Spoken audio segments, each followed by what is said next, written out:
short on time, but want to create, it is possible to create an entire page under 30 minutes. And in this tutorial, I'm going to show you how. So I'm starting out with deodorant.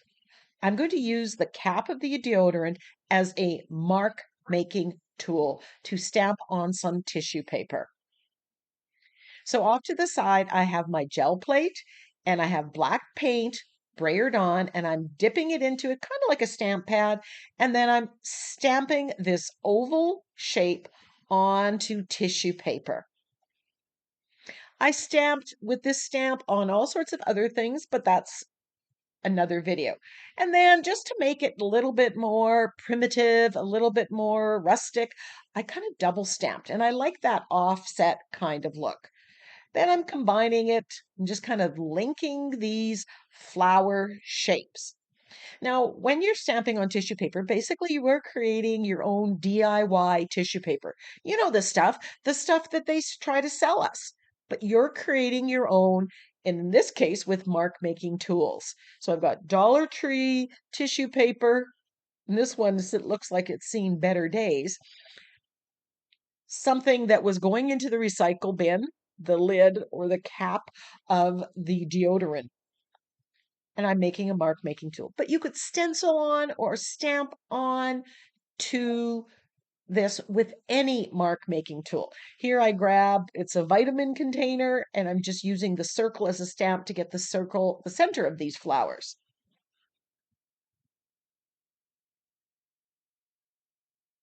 Now, here I've kind of decided I'm going with the flower theme, but it could be just marks that you're going to add or create collage papers for your art journal page. Now, this part, while I did it just before I was doing the art journal page, it could have been done in a stash building session, and this would be in my stash. And that's one of the best ways I know of being able to create an art journal page in 30 minutes is having those collage papers at the ready, having things already partially done. So you don't have to start from square one. And you're also saving on cleanup time because you've cleaned once at the end of your stash building session.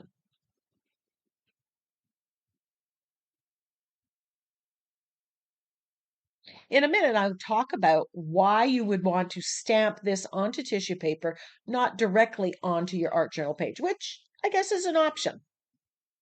So here is my art journal page, and this is in a repurposed journal that I got from the thrift store. I had brayered on paint when I had leftover paint. I had done that stenciling with those pink flowers in another session when I had leftover pink paint. So again, those things are already done, waiting for me to use them. So that's another way to save time because the background is already has 2 layers. Here you see me using my script stamp with black acrylic paint, and I'm just adding the 3rd layer. So have a bunch of backgrounds ready using up leftover paint, or have a stash builder session where you just create backgrounds. So this tissue paper, I want to get rid of the excess before I glue it onto my page. So what I'm doing is I'm getting my liner brush pretty wet. I'm using a lot of paper, a lot of water here, more than I do when I do water cutting with a napkin, and letting it sit for a bit. And then I'm cutting off the excess. And it is also, instead of a straight edge, which you would get if you use scissors, this gives you a deckled edge. And I find that it disappears more readily when you glue it down. If you prefer using scissors, use scissors. If you prefer just ripping it with your hands, rip it with your hands.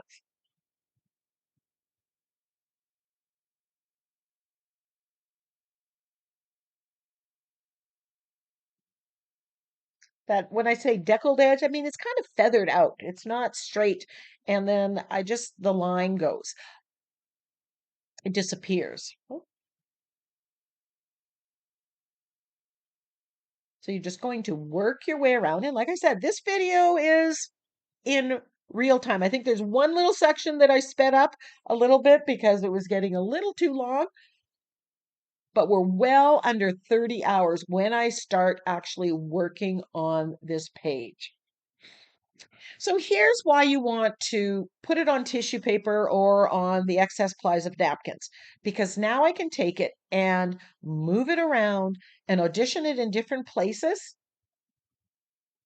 and make my decision about where I want this to go, what looks best without fear of failure. If I was stamping on, I'd have to guess. Maybe you'd get it right and maybe you wouldn't. The other reason is the books rarely lay flat, and if I had texture on that background, stamping would be a little bit more difficult, whereas stamping on the flat surface of the tissue paper, super easy.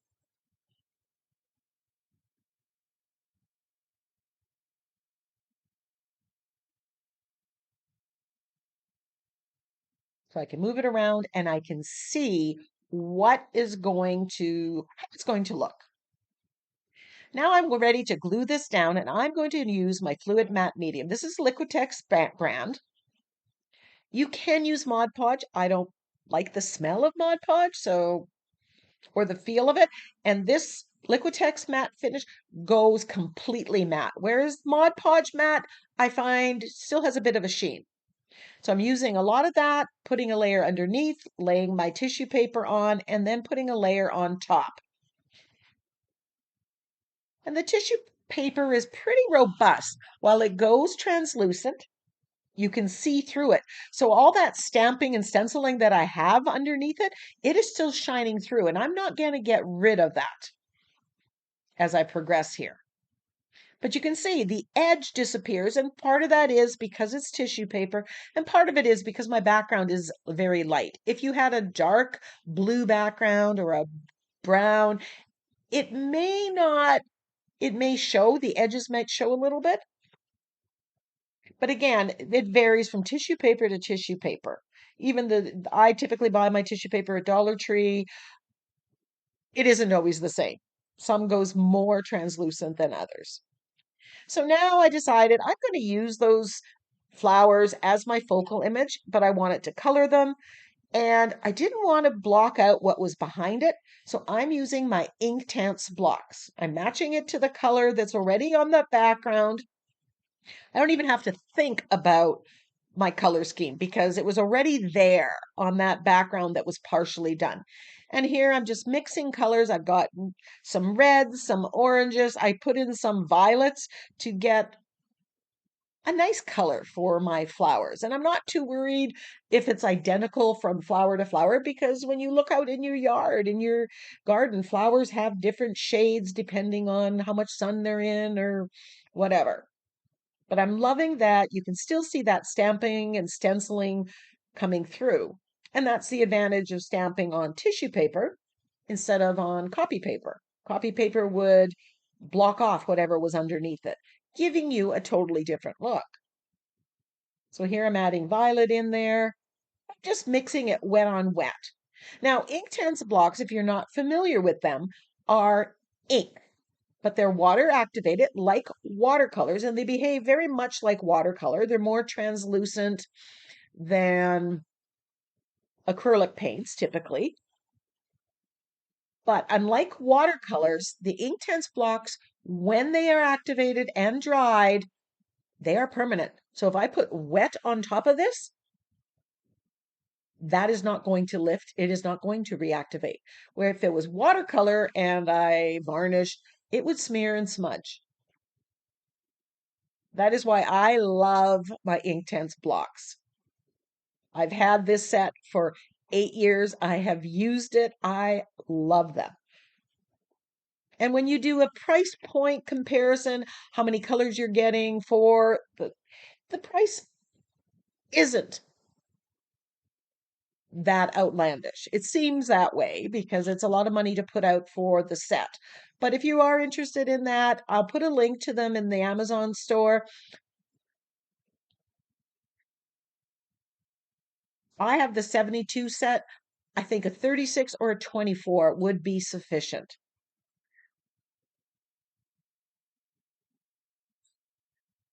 Here, this is the part that I've sped up, and basically I'm doing the same thing from flower to flower. I'm just mixing the Inktense block, wet on wet, onto the different flowers.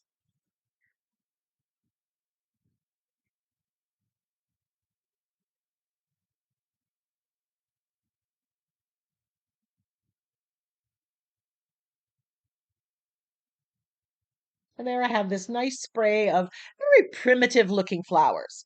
I use this stamp from Stamperia with green acrylic paint, and I'm just adding a little bit of green into the background. Somehow it seemed when I have this floral, I needed green a little bit. It also adds a little bit of interest in that background. And every time you add the next layer, it pushes previous layers back. They become less visible or less noticeable somehow.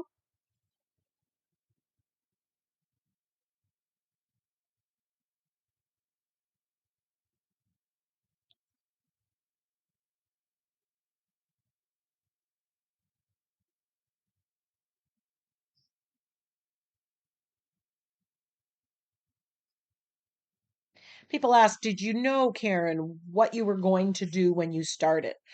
And sometimes the answer is yes. On this page, no.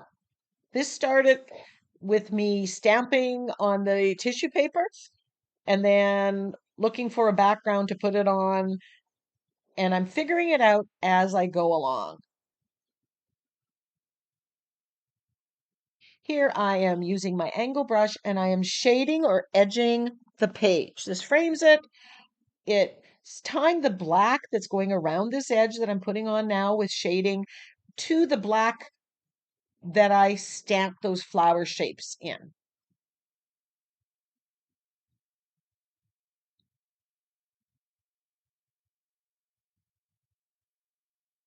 I've kept this video in real time because in previous videos, a lot of people had commented that they like that kind of video. So I like to keep everybody happy if I can. Some videos are just too long not to speed up. Then I decide that I'm going to paint the centers black,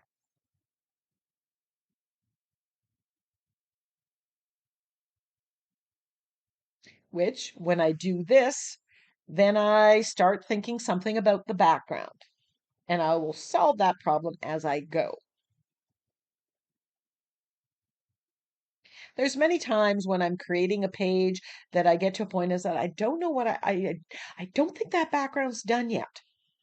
So I just do what I know to do, I'm sure of, giving myself time to process.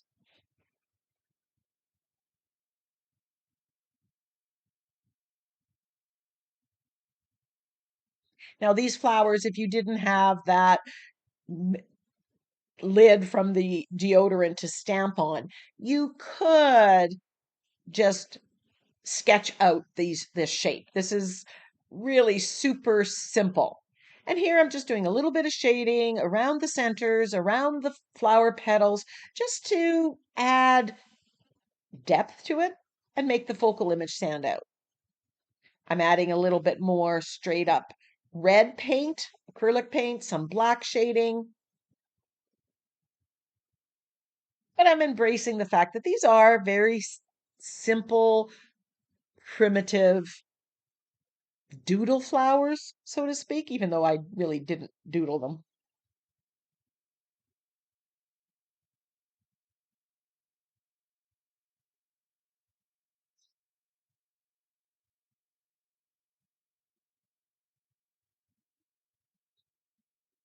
And I just work my way around. I mean, they're linked, so I'm not really paying attention to which petal is in front and the proper shading. I'm just having art journaling fun.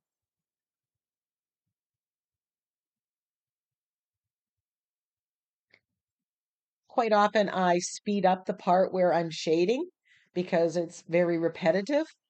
But I think there's value in you seeing how long that actually takes so that you have a realistic vision of how long it should take you.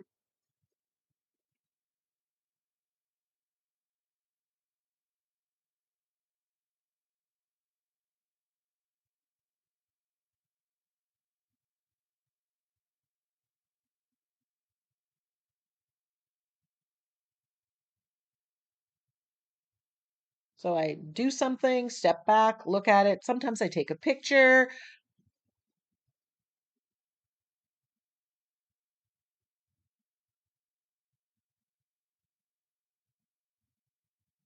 And also, when you're creating, when you only have 30 minutes to create, sometimes following that KISS principle, keeping it super simple is the answer.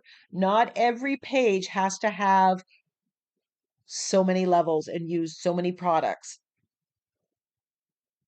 Sometimes you just want the benefit of creating, enjoying the process, and you know what? The goal isn't to create great art.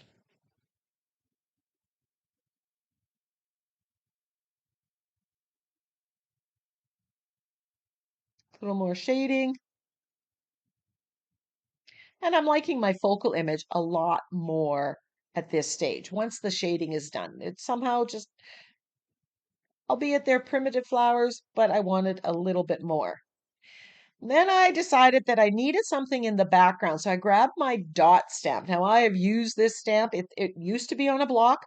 I took it off the block. I cut it in half. I have two of these. Here I'm just adding black acrylic paint and stamping. And I really like how having those black circles on the background coordinates with the black centers of the flowers. Yes, this is what was missing. Now, this black stamping that I'm doing also is pushing back the stenciling, the flower stenciling that I had done a little bit more. So it's not as prevalent on the page. And I'm really liking that look. That was what it was missing. Because I like that dot stamp, I then grab the gold and I'm stamping on the black. I thought the black was a little too stark, and I absolutely love this. I love the background has basically the Naples yellow background that had been brayered on with the black dot stamping, and the center of the flowers has the black background with gold or that yellow stamping.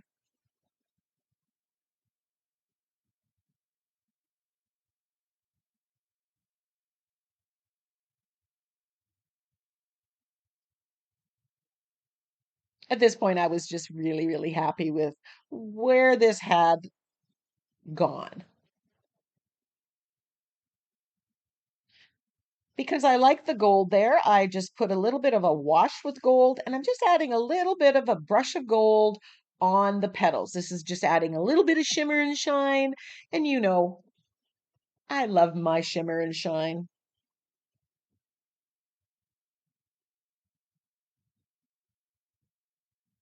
If this isn't something you like, skip this step.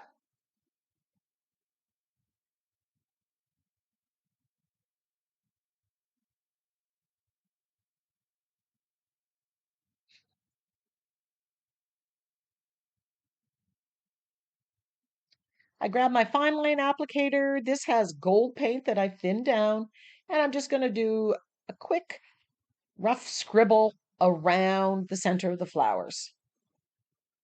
To be honest, I think I preferred it without this. What do you think? I also looked up at this time and I saw that butterfly. It had been sitting on my table for several weeks, maybe a month now. And I thought, you know what? I'm just going to put it in the corner. It further knocks back that background and it goes with the whole theme. I could have put a crazy bird on there. I could have put a fairy. I could have just left it blank, or that's where my sentiment could have gone. And again, I'm just gluing it down with my fluid matte medium, my adhesive of choice.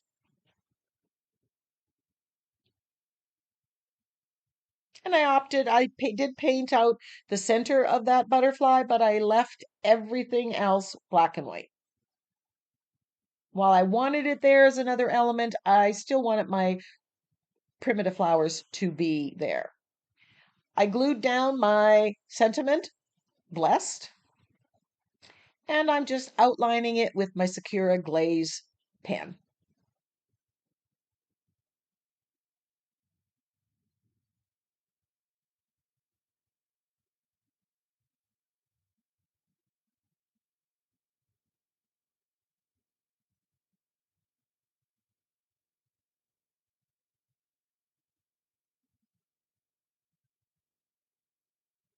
And then I'm doing a little bit of shading around that butterfly just to make it stand out a little bit more.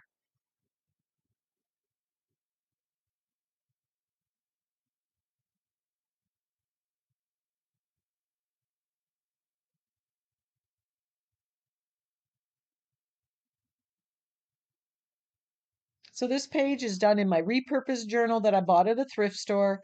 It uses something that the stamp, my mark maker that I grabbed from the recycle bin, that deodorant lid. And the background started with leftover paint.